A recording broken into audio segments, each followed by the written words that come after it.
Patna rail police को एक बड़ी सफलता मिली है। मासूम बच्चों की खरीद फरोख्त और अपहरण में लिप्त गिरोह का भंडाफोड़ कर लिया गया है। दरअसल औरंगाबाद की रेणु कुमारी ने शिकायत दर्ज कराई थी कि कोटा पटना एक्सप्रेस में सफर के दौरान पटना जंक्शन प्लेटफॉर्म नंबर 10 पर उनके 6 माह के बेटे का अपहरण कर लिया गया था।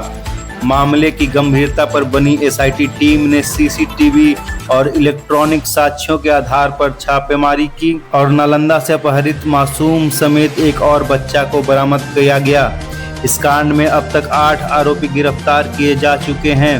मुख्य अभियुक्त रंजीत कुमार उर्फ श्रवण प्रसाद सहित सभी लोगों से पूछताछ की जा रही है।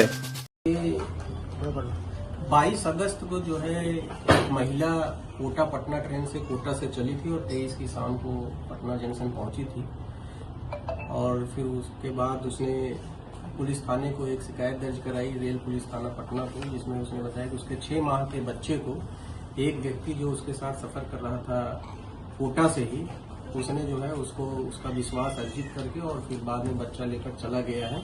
इस संबंध में एसएचओ जो रेल थाना पटना है उनके द्वारा तत्काल प्राथमिकी अंकित की गई और इस केस का अनुसंधान प्रारंभ किया गया।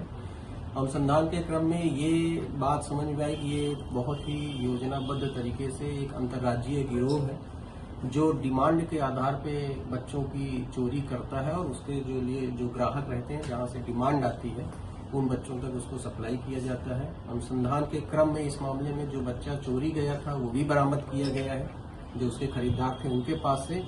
इसके अलावा इस गिरोह की एक महिला सदस्य हैं जो बच्चा चोरी करने में भी संलिप्त रहती थी, उनके पास एक अन्य चोरी किया हुआ बच्चा बरामद किया गया है। वो बच्चा कहाँ से चोरी किया गया है अभी ये पूछताछ में पता करने का प्रयास हम लोग कर रहे हैं। लेकिन इस मामले में 2 बच्चे बरामद हुए हैं, दोनों बहुत छोटे 6 माह के 1 साल के बच्चे हैं और इस मामले में कुल जो है 8 लोगों की गिरफ्तारी हुई है, जिसमें जो मुख्य अभियुक्त है रंजीत प्रसाद, ये फतुहा के रहने वाले हैं। इन्होंने ही महिला का विश्वास अर्जित करके कोटा से यात्रा करते हुए बच्चा चोरी किया था और जो मुख्य दलाल हैं जो ग्राहक के माध्यम से ग्राहकों को जो है ग्राहकों को बच्चा सप्लाई करते थे, मुन्ना बिंद, वो भी फतुहा जिला पटना के ही रहने वाले हैं। इनके लड़के हैं वो भी इस गिरोह में शामिल थे और जो पैसे का ट्रेल है जो इस मामले में आया कि रंजीत प्रसाद ने जो है ये बच्चा जो है 60,000 रुपए में मुन्ना बिंद को बेचा था और मुन्ना बिंद ने फर्दर 2 लाख रुपए में ये कंगर सराय के एक व्यक्ति हैं संजीत कुमार, उनको भी गिरफ्तार किया गया, उसको 2 लाख रुपए में ये बच्चा बेचा था। और जो पैसा है वो पैसा जो है कुछ डिजिटली ट्रांसफर भी हुआ है, जो मुन्ना बिंद के बच्चे हैं बेटे हैं दशरथ कुमार, उनके अकाउंट में गया है। तो इस पूरे मामले में जो है जो पटना रेल थाना के थानाध्यक्ष हैं राजेश कुमार और डीएसपी हैं, उन लोगों ने बहुत ही प्रशंसनीय काम किया है और एसपी रेल साहब के मार्गदर्शन में कुल 8 लोगों की गिरफ्तारी की गई है, जिसमें इस गिरोह में शामिल 3 महिलाएं भी हैं जो बच्चों को रखती हैं, जो छोटे बच्चे चोरी किए जाते हैं उनको रखती भी हैं और जब इस तरह की कोई अकेली महिला सफर करते हुए छोटे बच्चों के साथ या कहीं हॉस्पिटल वगैरह में जाती हैं तो वहां भी निगरानी रखती हैं और मौका पाते ही बच्चा चोरी कर लेती हैं। इस मामले में अभी भी अनुसंधान जारी है और हम लोग ये समझने का प्रयास कर रहे हैं कि इस गिरोह में और भी लोग शामिल हो सकते हैं, वो कौन लोग हो सकते हैं और अन्य जो बच्चे चोरी किए गए हैं उनको भी बरामद करने का प्रयास कर रहे हैं। इसके लिए जो रेल डीएसपी साहब हैं भास्कर रंजन जी, उनके नेतृत्व में एक टीम गठित की गई है जिसमें कई पुलिस पदाधिकारी हैं और एसपी रेल साहब स्वयं इसकी मॉनिटरिंग कर रहे हैं और इसमें आगे जो सफलता मिलेगी वो आप लोगों के साथ शेयर किया जाएगा। सर ये काम कैसे करते थे? अभी जो बात आई है पूरे अनुसंधान में, ये जैसे इस मामले को हम लोग देखें तो इसमें ये कोटा तक गए और कोटा से ही जो है इस तरह से ट्रेन में खोज रहे थे कि कोई अकेली महिला, कोई ऐसा छोटा बच्चा हो। कोटा से इस महिला के बगल में जिस महिला का बच्चा चोरी हुआ उसके बगल में बैठ गए, पूरे रास्ते उसके साथ बात करते हुए उसका विश्वास अर्जित करते हुए और जब पटना पहुंचे तो महिला इन पर इतना विश्वास कर चुकी थी को पैसेंजर होने के कारण इन्होंने रास्ते में जो उसकी मदद की कि अपना बच्चा इनको देकर थोड़ी देर के लिए वॉशरूम गई और उसी बीच में ये बच्चा लेकर निकल गए। तो इस तरह से लंबी दूरी तक की ट्रेन यात्रा, अभी हम लोग के अनुसंधान में जो प्रारंभिक पूछताछ में आया कि ऐसा और भी इन लोगों ने प्रयास किया है और 1-2 लोग अभी इस गिरोह के बाहर जाने की बात आई है, जो बच्चा चोरी करने के प्रयास में कहीं बाहर गए हैं। तो हम लोग उसको भी वेरीफाई करने का प्रयास कर रहे हैं कि जो प्रारंभिक पूछताछ में बातें हैं उसमें कितनी सत्यता है। और इसी तरह से एक और जानकारी दी है कि हॉस्पिटल्स जो हैं कहीं कहीं उन हॉस्पिटल्स में खासकर जो छोटे बच्चों के हॉस्पिटल्स हैं वहां भी ये लोग घूमते रहते हैं और इस तरह से कोई अवसर खोजते रहते हैं कि कोई बच्चा चोरी किया जा सके। सर आपने बताया कि डिमांड पर ये लोग बच्चे को सप्लाई किया करते थे, कैसे लोग इनसे संपर्क किया करते थे गिरोह से और कितने रुपए में मूल्य? देखिए ये अभी तो जो इस मामले में जो आया है, जो क्रेता है इस मामले में संजीत कुमार जो जंगल सराय के रहने वाले हैं, उन्होंने 2 लाख रुपए में बच्चा खरीदा था। अलग अलग मामले जो इसमें रंजीत प्रसाद है जिन्होंने बच्चा चोरी किया था उन्हें 60,000 रुपए में बेचा था। तो बीच का जो 1,40,000 रुपया है वो मुन्ना बिंद जो मुख्य दलाल हैं अभी तक के अनुसंधान में उनके पास रह गया था।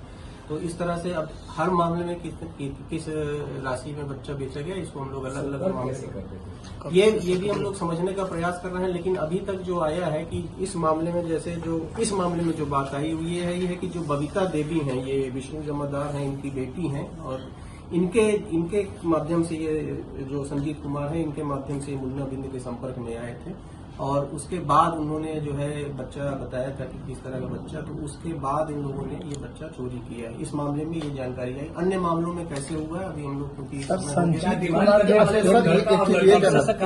गिरोह में कितने अभी तक घटना को अंजाम दिया है? नहीं, अभी तक की पूछताछ में जो हम लोगों ने, क्योंकि हमारे पास जानकारी में एक ही बच्चा था, तो पूछताछ में एक और बच्चे की जानकारी मिली है। दूसरे बच्चों के बारे में हम लोग पूछताछ कर रहे हैं। तो अभी तो हम लोग पुलिस कस्टडी में इनको जुडिशियल रिमांड भेजेंगे, उसके बाद पुलिस रिमांड में भी आगे पूछताछ करें। इसके अलावा जो ट्रांजैक्शन के डिजिटल एविडेंस मिले उन डिजिटल एविडेंस को भी हम लोग सत्यापित करने का प्रयास कर रहे हैं कि उसमें और भी पैसों के लेन देन की जानकारी मिल सकेगी। तो इस तरह से जो हम लोग के पास अनुसंधान की तकनीक उपलब्ध है उसके आधार पर और मामलों का पता लगाने का प्रयास कर रहे हैं। और पूर्व में भी पिछले 6-8 महीनों में इस तरह के जो बच्चे रेलवे स्टेशन के आसपास से इस तरह कहीं से गायब हुए उनकी भी जानकारी हम लोग इकट्ठा करेंगे। इसमें एसपी रेल साहब को भी इस बात के लिए निर्देशित किया गया है कि जो स्थानीय पुलिस है उनसे भी संपर्क करेंगे, उनके यहाँ भी इस तरह के जो मामले अंकित है तो एक समेकित जो दृष्टिकोण है उसके हिसाब से हम लोग अनुसंधान आगे करेंगे। डिमांड करने वाले लोग बेटा या बेटी की भी डिमांड करते हैं? ये अभी तक इसमें स्पष्ट नहीं हुआ है, लेकिन जो दोनों बच्चे बरामद हुए हैं दोनों लड़के हैं। सर संजीत आखिर क्यों खरीदा था सर? ये सबसे बड़ा संजीत क्यों खरीदा? वो अपने उसको बच्चा में, अच्छा, पालने के लिए? हाँ, मतलब अभी तक तो यही बात आई है कि लोग जो जिनके बच्चे नहीं हैं वही खरीद रहे हैं। अभी ऐसा कोई और इसमें कोई एंगल नहीं आया है। उसको बच्चा नहीं था इसलिए उसने अपने लिए बच्चा खरीदा था। अभी तक के अनुसंधान में जो दलाल वगैरह जो मीडिएटर है उनको कितना मिलता है? 1,40,000 मिलता है। जो जिसने बच्चा चोरी किया उसको 60,000 रुपए मिला। जिसने बच्चा खरीदा उसने 2 लाख रुपए दिए। तो इसका मतलब जो बीच में ये मुन्ना बिंद है जिन्होंने दलाल का काम किया उन्होंने 1,40,000 रुपए इस मामले में रखा है। अलग अलग मामलों में राशि अलग अलग हो सकती है, लेकिन जब हम लोग इसको इन्वेस्टिगेशन पूरा कर लेंगे तब बताने की स्थिति में होंगे।